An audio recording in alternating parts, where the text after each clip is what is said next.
নমস্কার, আমি রূপক। এখন সিসিএন সংবাদ। প্রথমে সংবাদ শিরোনাম। প্রয়াত হলেন বিশিষ্ট সমাজসেবী রবীন্দ্রনাথ মিত্র, রেখে গেলেন শোকস্তব্ধ অসংখ্য গুণগ্রাহী।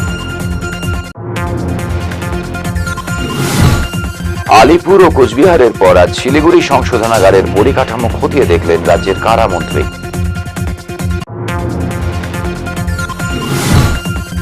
বন্ধ চা বাগান খোলার উদ্যোগ নেই, ঘরে ঘরে অনাহার অর্ধাহার বাগডোগরা চা বাগানে। বিস্তারিত খবরে যাওয়ার আগে দেশ বিদেশের কিছু গুরুত্বপূর্ণ খবরের এক ঝলক। হেডলাইন্স।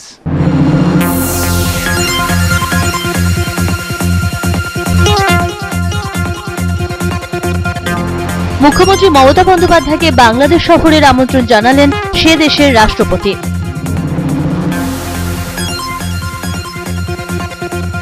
যাদবপুর বিশ্ববিদ্যালয়ের সমাবর্তনকে কেন্দ্র করে নিজের বক্তব্যের সুর নরম করলেন রাজ্যপাল।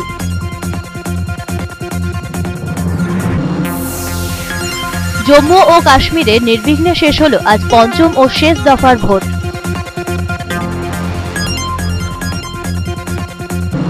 কলকাতায় এসে হাজিরা দিতে হবে সারদাকাণ্ডের অভিযুক্ত মাতঙ্গ সেনকে। দিল্লি যাবে না তদন্তকারীরা।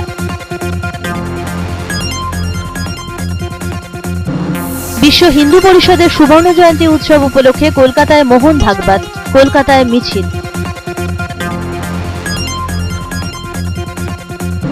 নতুন হুমকি তালিবান ই তেহরিকের, এবার টার্গেট পাকিস্তানের রাজনৈতিক পরিবারগুলি।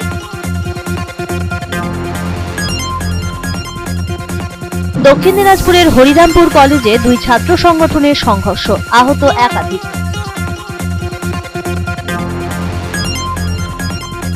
এডিলেডের পর ব্রিসবেন, দ্বিতীয় টেস্টেও অস্ট্রেলিয়ার কাছে হারল ভারত, ড্রেসিং রুমে অশান্তি।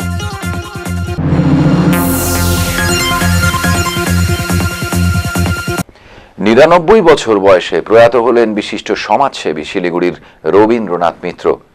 ১৯৫৩ সালে বিশ্বের মধ্যে প্রথম এভারেস্ট শৃঙ্গ জয়ী তেনজিং নোরকের হাতে তিনি দেশের জাতীয় পতাকা তুলে দিয়েছিলেন। এভারেস্ট শৃঙ্গে স্যার এডমন্ড হিলারির সঙ্গে যুগ্মভাবে প্রথম পা রেখে কিংবদন্তি প্রয়াত পর্বতারোহী তেনজিং নোরগে রবীন্দ্রনাথ মিত্রের দেওয়া পতাকাই লাগিয়েছিলেন। আজ তার মৃতদেহ সেবক রোডের ২.৫ মাইলে তার বাসস্থান মাতৃভবনে আনা হয়। বহু বিশিষ্ট ব্যক্তি মরদেহ পুষ্পার্ঘ্য দিয়ে শ্রদ্ধা জানান। সেখান থেকে মৃতদেহ নিয়ে যাওয়া হয় সেবক রোডের সারদা শিশু তীর্থ বিদ্যালয়। বিদ্যালয় নির্মাণের জন্য ৭ বিঘা জমি তিনি দান করেছিলেন। সেখানেও শহরের একাধিক বিশিষ্ট ব্যক্তি সহ স্কুল কর্তৃপক্ষ এবং সাধারণ মানুষ তাকে পুষ্পার্ঘ্য দিয়ে শ্রদ্ধা জানান। নিঃসন্তান রবীন্দ্রনাথ মিত্র দার্জিলিংয়ে জন্মেছিলেন ১৯১৬ সালে। মৃত্যুকালে তার স্থাবর অস্থাবর সমস্ত সম্পত্তি দান করে গেছেন রামকৃষ্ণ মঠ কর্তৃপক্ষকে। বিশিষ্ট এই সমাজসেবীর মৃত্যুতে শোক জ্ঞাপন করেছেন নন্দভূষণ দাঁ। শিলিগুড়ির সবার প্রিয় দাদা শ্রী রবীন্দ্রনাথ মিত্র তিনি আমাদের ছেড়ে চলে গেলেন। তার দেহাবসান ঘটেছে। দার্জিলিংয়ে তার জন্ম। দার্জিলিংয়ে থাকাকালীন তেনজিং নোরকে যখন এভারেস্ট পর্বতারোহণে যান, সেই সময় এই দাদা ভারতের জাতীয় পতাকা তার হাতে তুলে দিয়ে বলেন যে তোমাকে ওর ওপরে উঠতে হবে এবং তুমি প্রথম এই ভারতের জাতীয় পতাকা ওখানে স্থাপন করবেন, এটাই আমি চাই। রাজ্যের কারামন্ত্রী হায়দার আজিজ সোফি আজ শিলিগুড়ি বিশেষ সংশোধনাগার পরিদর্শন করেন। সংশোধনাগারের বিভিন্ন সমস্যা সম্পর্কে তিনি অবহিত হন, কথা বলেন সুপার দেবাশিস চক্রবর্তীর সঙ্গে। রাজ্যের সংশোধনাগারগুলিতে দীর্ঘদিন ধরে শূন্য পদে নিয়োগ না হওয়ায় যে সমস্যা দেখা দিয়েছে সেই বিষয়ে কারামন্ত্রীকে প্রশ্ন করা হলে তিনি বলেন, রাজ্যের সংশোধনাগারগুলিতে ৩২% শূন্য পদ রয়েছে। খুব শীঘ্রই ৭০০ কারারক্ষী নিয়োগ করা হবে। জানুয়ারি মাস থেকে পুলিশ রিক্রুটমেন্ট বোর্ডের মাধ্যমে এই নিয়োগ প্রক্রিয়া শুরু হবে। সিসিটিভি আমরা দেখি, যেখানে এক্সট্রিমিস্টরা থাকে সেখানে সিসিটিভি দিয়ে দিচ্ছি। প্রেজেন্সি আছে, আলিপুর আছে, দমদম আছে, যেখানে যেখানে আমরা মনে করছি। আমাদের তো এই তো ফান্ডস নেই কি সব জায়গায় দেওয়া যায় অল দ্য 58, কিন্তু সেন্ট্রাল কালেকশন হোমের আমরা চেষ্টা করছি দেওয়া, যত ৬টা আছে ওর মধ্যে দেওয়ার চেষ্টা করছি। মোটামুটি কি অ্যাজ অ্যান্ড হাউ রিকোয়ারমেন্ট আমাদের প্রেজেন্সি আর আলিপুর দমদম অলরেডি দেওয়া আছে। লকআউটের পর ৮ দিন কেটে গেলেও এই মুহূর্তে বাগডোগরা চা বাগানটি খোলার কোনো লক্ষণই দেখছেন না বাগানে স্থায়ী অস্থায়ী মিলিয়ে মোট ৭০০ জন চা শ্রমিক। শীতকালীন পরিচর্যার কাজের ঠিকা নিয়ে শ্রমিক মালিক বিবাদের জেরে 13ই ডিসেম্বর সাসপেনশন অব ওয়ার্কের নোটিশ ঝুলিয়ে বাগান ছেড়েছেন মালিক কর্তৃপক্ষ। এরপর শুধুই হতাশা আর ভবিষ্যৎ অনিশ্চয়তার মুখে শ্রমিক পরিবারগুলি। সঞ্চয় টান পড়ায় এখন অনেক পরিবার উনুনে আগুন জ্বালাবার অবস্থায়ও নেই। বাচ্চাদের স্কুলে যাওয়ার টিফিন বাক্স সহ বেশ কয়েকদিন হলো নেওয়া বন্ধ হয়ে গেছে। গতকাল ত্রিপাক্ষিক বৈঠক হলেও মেলেনি কোনো সমাধান সূত্র। 30শে ডিসেম্বর ফের বৈঠক যুগ্ম শ্রম দপ্তরে। আপাতত সেদিকে তাকিয়েই শ্রমিকেরা। সামনে বড়দিন, উৎসবে মাতবেন খ্রিস্ট ধর্মাবলম্বীরা, কিন্তু উৎসবের দিনে অন্ধকারেই ঢেকে থাকবে শ্রমিক আবাসগুলি। চা শ্রমিক কৃষ্ণ সিং জানান, এই মুহূর্তে তাদের প্রয়োজন সরকারি সহায়তা, অন্তত পক্ষে রেশন জোগাড় করে বেঁচে থাকার ন্যূনতম রসদ যোগান দিক রাজ্য সরকার। সরকার থেকে এখন পর্যন্ত আমরা কোনো ধরনের কোনো সাহায্য পাইনি। যে সরকারকে আমি চাচ্ছি, আমরা বাগডোগরা চা মজদুর যারা আমরা আছি, আমরা সরকারের কাছে এটা আবেদন আছে যে আমাদের রেশন পানিটা যেন একটু দিয়ে দেব, যেন বাচ্চা কাচ্চার কষ্ট না হোক, বাচ্চা কাচ্চার স্কুলের জন্য কষ্ট না হোক। খাওয়া খেলেই তো স্কুলে যাবে, খাওয়া না খেলে পরে তো কেউ স্কুলে যাবে না বাচ্চা কাচ্চারা। ভারতীয় জনতা পার্টিকে দেশের 1 নম্বর রাজনৈতিক দল হিসেবে চিহ্নিত করতেই সদস্যকরণের দিকে জোর দিয়েছে দল। সেই বিষয়ে ইতিমধ্যেই সদস্যকরণের প্রক্রিয়া চালু হয়েছে দেশ জুড়ে, আর তাতে যুব মোর্চার লক্ষ্যমাত্রা স্থির করা হয়েছে 10 লক্ষ। আজ শিলিগুড়িতে ভারতীয় জনতা যুব মোর্চার শিলিগুড়ি জেলা কমিটির পক্ষে এক কর্মী সভার আয়োজন করা হয়। এতে উপস্থিত ছিলেন রাজ্য সহ সভাপতি রাজু ব্যানার্জি। সভার শেষে সাংবাদিক সম্মেলনে তিনি জানিয়েছেন, রাজ্য জুড়ে শাসক দলের নৈরাজ্য চরম সীমায় পৌঁছেছে, তাই যুব সমাজকে দলে টানতেই সদস্যকরণের কর্মসূচি। এটি চলবে আগামী বছরের 4 ফেব্রুয়ারি পর্যন্ত। একটি বুনো অতিকায় দাঁতাল হাতির ভয়ে রাত জেগে কাটাচ্ছেন কামতাপাড়া পাঘালুপাড়ার কয়েকশো পরিবার। খাদ্যের সন্ধানেই রাত হলে জঙ্গল থেকে লোকালয়ে বেরিয়ে আসছে দাঁতালটি, হানা দিচ্ছে ধানের গোলায়, ভাঙছে বাড়িঘর। গতকাল রাতে চটকিয়া ভিটা বিটের অধীন কামতাপাড়া পাঘালুপাড়ার লোকালয়ে ঢুকে ব্যাপক তাণ্ডব চালায় হাতিটি, ভাঙচুর করে 9টি বাড়ি। চটকিয়া ভিটা বিটে নামকাওয়াস্তে একজন বন্দুকধারী বনকর্মী থাকলেও তার বন্দুকটি কিন্তু অকেজো। বনকর্মীদের অবস্থা ঢাল নেই, তরোয়াল নেই নিধিরাম সর্দারের মতো। এর ফলে গ্রামবাসীদের বিক্ষোভে পড়ে ওই বনকর্মী। চটকিয়া ভিটা বিটে 200 মিটারের দূরত্ব নয়, এখানে 1-1.5 ঘন্টা থেকে একটা হাতি তাণ্ডব চালাচ্ছে।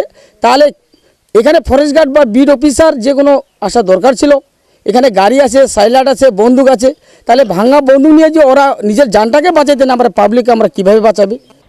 সারদা ও এসডিডি আর্থিক কেলেঙ্কারি সহ বর্তমান শাসক দলের দমনপীড়ন নীতির বিরুদ্ধে সরব হলেন সিপিএম এর হায়দারপাড়া সুকান্তনগর লোকাল কমিটির সদস্যরা। প্রতিবাদে অবস্থান বিক্ষোভের কর্মসূচিতে অংশ নেন তারা। শিলিগুড়ি পুর নিগমের পরিষেবা নিয়েও সরব ছিলেন বিক্ষোভকারীরা। হায়দারপাড়া বাজার এলাকায় আয়োজিত এই অবস্থান বিক্ষোভে ছিলেন কমিটির সম্পাদক প্রাণগোপাল হালদার সহ একাধিক নেতৃত্ব। পেশোয়ারে জঙ্গিরা যেভাবে নৃশংসতার সঙ্গে শতাধিক ছাত্রছাত্রীকে হত্যা করেছে তার প্রতিবাদ জানিয়ে আজ গণস্বাক্ষর অভিযানে নামে ভারতের গণতান্ত্রিক মহিলা সমিতির দার্জিলিং জেলা কমিটির সদস্যরা। পথ চলতি মানুষের কাছ থেকে তারা প্রতিবাদী স্বাক্ষরও নেন। উপস্থিত ছিলেন মণি থাপা, স্নিগ্ধা হাজরা, বিনা সুব্বা সহ অন্যান্যরা। অন্যদিকে ময়নাগুড়িতে আজ অনুষ্ঠিত হয় সিপিএম এর ময়নাগুড়ি জোনাল সম্মেলন। উপস্থিত ছিলেন ময়নাগুড়ি জোনাল ও জলপাইগুড়ি জেলা কমিটির নেতৃত্ব স্থানীয়রা। সম্মেলন শুরু হওয়ার আগে ময়নাগুড়ি শহরের দলীয় সমর্থকদের একটি মিছিল বেরিয়ে বিভিন্ন পথ পরিক্রমা করে। এতে নেতৃত্ব দেন সিপিএম এর জেলা কমিটির আহ্বায়ক সলিল আচার্য সহ অন্যান্য নেতৃত্ব। মূল অনুষ্ঠান স্থলে পতাকা উত্তোলনের পর নির্মিত শহীদ বেদিতে পুষ্পার্ঘ্য দিয়ে সম্মেলন শুরু হয়। বড় ধরনের চুরির হাত থেকে রক্ষা পেলেন সাউথ কলোনির বাজারের ব্যবসায়ীরা। গতকাল রাতে একটি চোরের দল যখন দোকানের শাটার ভেঙে চুরির প্রস্তুতি নেওয়া শুরু করে, তখন তাদের একজনকে হাতে নাতে ধরে ফেলেন বাজারের পাশের এক বাসিন্দা। তবে বাকিরা পালিয়ে যায়। এর আগেও 3টি দোকানে চুরি হয় সাউথ কলোনি বাজারে। গতকাল রাতে তারা স্থানীয় মোবাইল ব্যবসায়ী লগনদেও শর্মার দোকানে শাটার ভেঙে ঢোকার চেষ্টা করে। এলাকায় পুলিশ টহলের দাবি জানিয়েছেন ব্যবসায়ীরা। রাত্রেবেলা আমাদের দোকানে চুরি করতে আসে। আমাদের পাশের যে বাড়ি, উনি ডিউটি করে আসলো, আসার পরে দেখে এরকম ব্যাপার, তো উনি বাইরে হয়ে দেখে কি তালা শাটার কাটিয়ে দিছে। কাটার পরে তো উনি রড ফড নিয়ে বাড়িয়েছে, তো একজনকে ধরতে পারছে উনি। পুলিশের টহল দেওয়া দরকার আছে, নাহলে তো মাঝে মাঝে চুরি। এই মাসের মধ্যে 2বার চুরি হলো, একবার 3টা দোকানে চুরি হলো, একবার 2টা দোকানে চুরি হলো। হ্যাঁ, এই বাজারে সোনার দোকান, মোবাইলের দোকান, পান দোকান, ছোট ছোট গুমটি দোকানে চুরি হয়েছে। একজন চা দোকান, মহিলা চা দোকানে ব্যবসা করে, ওনার গ্যাস পর্যন্ত চুরি করে নিয়ে গেছে, সিলিন্ডার। জলপাইগুড়ি শহরের রাস্তার ধারে পরিত্যক্ত অবস্থায় পাওয়া গেল শতাধিক ভোটার কার্ড। কিছু ভোটার কার্ড পুড়িয়ে ফেলার চেষ্টাও করা হয়েছিল। শহরের 14 নম্বর ওয়ার্ডের পান্ডাপাড়া ও দেশবন্ধুনগর এলাকায় রাস্তার পাশে ও ড্রেনের মধ্যে পড়েছিল এই কার্ডগুলি। স্থানীয় শিশুরা খেলতে গিয়ে সেগুলি দেখতে পায় প্রথমেই। বিষয়টি জানাজানি হতেই চাঞ্চল্য ছড়িয়ে পড়ে গোটা এলাকায়। খবর পেয়ে ঘটনাস্থলে আসে জলপাইগুড়ি কোতোয়ালি থানার পুলিশ। আসেন প্রশাসনিক আধিকারিকেরাও। সমস্ত ভোটার কার্ড তারা উদ্ধার করেন। কিভাবে, কোথা থেকে এতগুলি ভোটার কার্ড সেখানে এলো, কারাই বা সেগুলি পুড়িয়ে ফেলার চেষ্টা করেছিল তা নিয়ে তদন্ত শুরু হয়েছে। পরীক্ষা করে দেখা গিয়েছে ভোটার কার্ডগুলির বেশিরভাগই রয়েছে ময়নাগুড়ি ব্লকের বিভিন্ন এলাকার। বিভাগীয় যুব সংসদ ও প্রশ্নোত্তর প্রতিযোগিতায় কালো টাকা নিয়ে প্রশ্ন তুলল ছাত্রছাত্রীরা।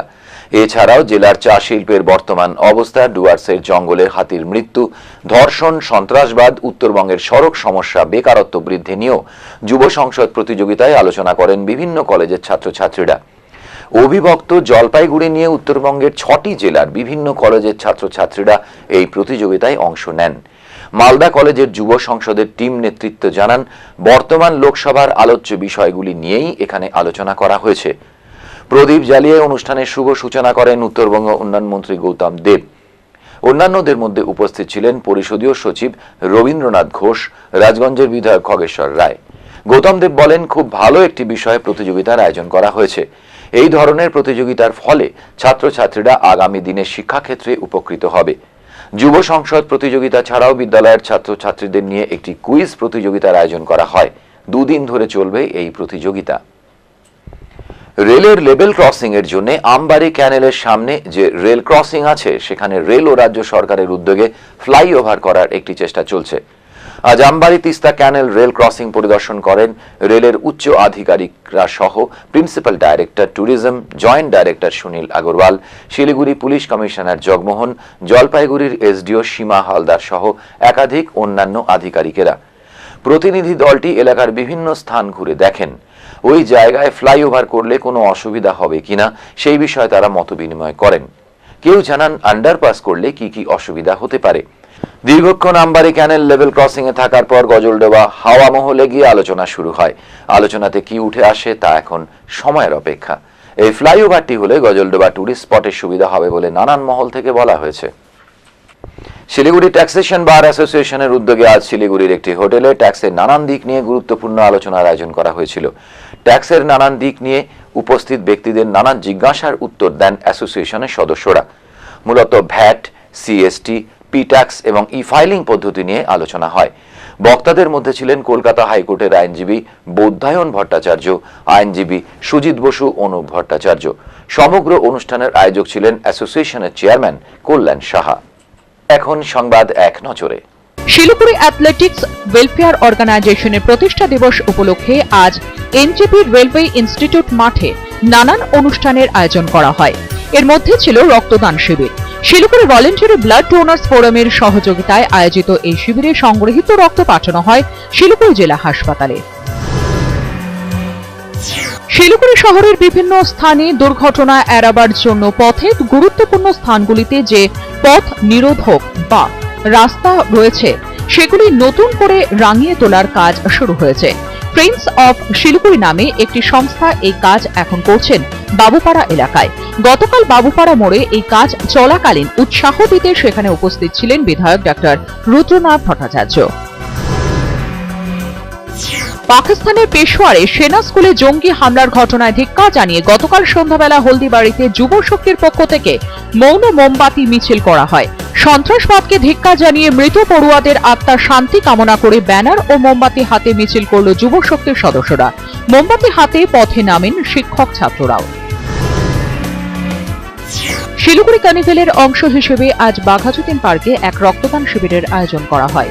এথুয়ার উদ্যোগে এবং পশ্চিমবঙ্গ রাজ্য পর্যটন দপ্তরের সহযোগিতায় এই শিবির আয়োজিত হয়। শিবিরে সংগৃহীত মোট রক্ত উত্তরবঙ্গ মেডিকেল কলেজ ও হাসপাতালে পাঠানো হবে বলে জানানো হয় উদ্যোক্তাদের পক্ষে। দুষ্কৃতীদের তাণ্ডবে ক্ষতিগ্রস্ত হল বাগডোগরার আরএসপি দপ্তরের আঞ্চলিক কার্যালয়। গতকাল রাতে দপ্তরের সদর দরজার তালা ভেঙে ঢুকে দলের লোহার পতাকা দণ্ডটি ভেঙে নামিয়ে দেয়। দলের পতাকাও ছিঁড়ে ফেলে বলে অভিযোগ আরএসপির জেলা নেতৃত্বের। দোকান কর্মচারীর সাথে মালিকের পুরনো বিবাদের জেরে আজ মাটিকাড়া থানার খাপরাইল বাজারের সৈনিকপুরীতে চড়াও হলো একদল যুবক।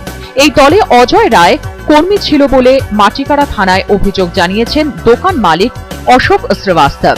শুধু ভাঙচুরি নয়, তার সোনার আংটি, গলার মালা সহ বেশ কয়েক হাজার নগদ টাকা নিয়ে চম্পট দেয় বলে দোকান মালিকের অভিযোগ।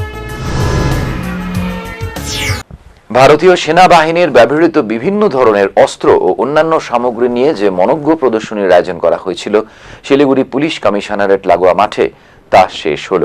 প্রদর্শনীর উদ্বোধন করেছিলেন দেশের কৃতী প্রাক্তন অ্যাথলেট উড়ন্ত শিখ মিলখা সিং। যে ধরনের অস্ত্র শস্ত্র সচরাচর সাধারণ মানুষের পরিচিত নয়, তাও রাখা ছিল এখানে। প্রদর্শনী দেখতে আসা মানুষ সেগুলি হাতে তুলে দেখারও সুযোগ পান। কর্তব্যরত সেনাবাহিনীর জওয়ানেরা অত্যন্ত নিষ্ঠা ও একাগ্রতার সঙ্গে উৎসাহী দর্শকদের নানান অস্ত্রের সঙ্গে পরিচিতি করান। তাদের নানান কৌতূহলী প্রশ্নের উত্তরও দেন জওয়ানেরা। রাজ্যের গ্রামীণ হস্তশিল্পকে বিপণনের ব্যবস্থা করতে আজ থেকে জলপাইগুড়ি এবিপিসি ময়দানে শুরু হলো দ্বিতীয় রাজ্য হস্তশিল্প মেলা। রাজ্যের ক্ষুদ্র ও কুটির শিল্পমন্ত্রী স্বপন দেবনাথের উপস্থিতিতে এই মেলার উদ্বোধন করেন উত্তরবঙ্গ উন্নয়ন মন্ত্রী গৌতম দেব। শতাধিক হস্তশিল্প সামগ্রী স্টলে অংশ নিয়েছেন রাজ্যের বিভিন্ন জেলা থেকে আসা 650 জন হস্তশিল্পী। বাঁশ, বেত, টেরাকোটা, সাবুই ঘাস, পটচিত্র ও নানান ধরনের বস্ত্র সামগ্রী বিক্রির জন্য এখানে নিয়ে আসা হয়েছে। মেলা প্রাঙ্গণে কারিগরের হাট তৈরি করা হয়েছে, যেখানে শিল্পীরা তাদের সামগ্রী সরাসরি তৈরি করে বিক্রি করছেন। মন্ত্রী স্বপন দেবনাথ জানিয়েছেন, গত বছর জলপাইগুড়িতে এই ধরনের হস্তশিল্প মেলা থেকে 1,25,00,000 টাকার হস্তশিল্প সামগ্রী বিক্রি হয়েছিল।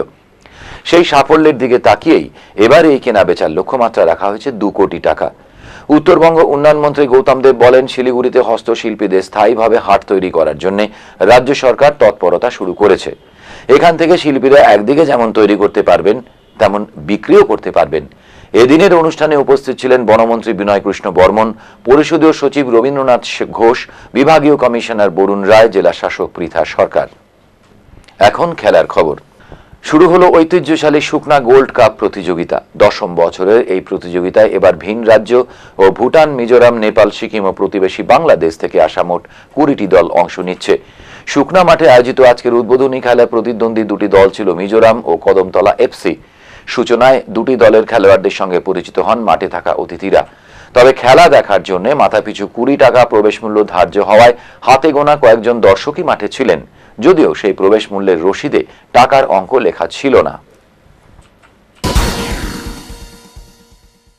ময়নাগুড়িতে আজ অনুষ্ঠিত হলো একটি বেসরকারি বিদ্যালয়ের বার্ষিক ক্রীড়া প্রতিযোগিতা। ময়নাগুড়ি নন্দনকানন স্পোর্টস কমপ্লেক্সে এদিন এই ক্রীড়া প্রতিযোগিতাটি অনুষ্ঠিত হয়। আজ সকাল থেকে শুরু হয়ে এই অনুষ্ঠানটি চলে বিকেল পর্যন্ত। ক্রীড়ানুষ্ঠানে বিদ্যালয়ের খুদে পড়ুয়ারা উপস্থিত ছিল।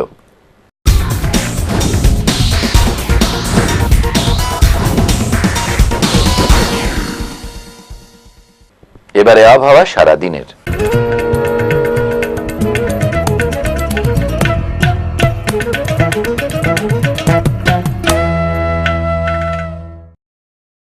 মালদা আজকে সর্বোচ্চ তাপমাত্রা 22 ডিগ্রি সেলসিয়াস, সর্বনিম্ন তাপমাত্রা 13 ডিগ্রি সেলসিয়াস। দক্ষিণ দিনাজপুর আজকে সর্বোচ্চ তাপমাত্রা 22 ডিগ্রি সেলসিয়াস, সর্বনিম্ন তাপমাত্রা 13 ডিগ্রি সেলসিয়াস। উত্তর দিনাজপুর আজকে সর্বোচ্চ তাপমাত্রা 22 ডিগ্রি সেলসিয়াস, সর্বনিম্ন তাপমাত্রা 13 ডিগ্রি সেলসিয়াস। দার্জিলিং আজকে সর্বোচ্চ তাপমাত্রা 8 ডিগ্রি সেলসিয়াস, সর্বনিম্ন তাপমাত্রা 1 ডিগ্রি সেলসিয়াস। জলপাইগুড়ি আজকে সর্বোচ্চ তাপমাত্রা 22 ডিগ্রি সেলসিয়াস, সর্বনিম্ন তাপমাত্রা 12 ডিগ্রি সেলসিয়াস। কুচবিহার আজকে সর্বোচ্চ তাপমাত্রা 22 ডিগ্রি সেলসিয়াস, সর্বনিম্ন তাপমাত্রা 14 ডিগ্রি সেলসিয়াস। শিলিগুড়ি আজকে সর্বোচ্চ তাপমাত্রা 22 ডিগ্রি সেলসিয়াস, সর্বনিম্ন তাপমাত্রা 12 ডিগ্রি সেলসিয়াস। সূর্যোদয় সকাল 6টা বেজে 20 মিনিট, সূর্যাস্ত বিকেল 4টা বেজে 47 মিনিট। শেষ করবার আগে আরো একবার ফিরে দেখা সংবাদ শিরোনাম। প্রয়াত হলেন বিশিষ্ট সমাজসেবী রবীন্দ্রনাথ মিত্র, রেখে গেলেন শোকস্তব্ধ অসংখ্য গুণগ্রাহী। আলিপুর ও কোচবিহারের পর আজ শিলিগুড়ি সংশোধনাগারের পরিকাঠামো খতিয়ে দেখলেন রাজ্যের কারামন্ত্রী।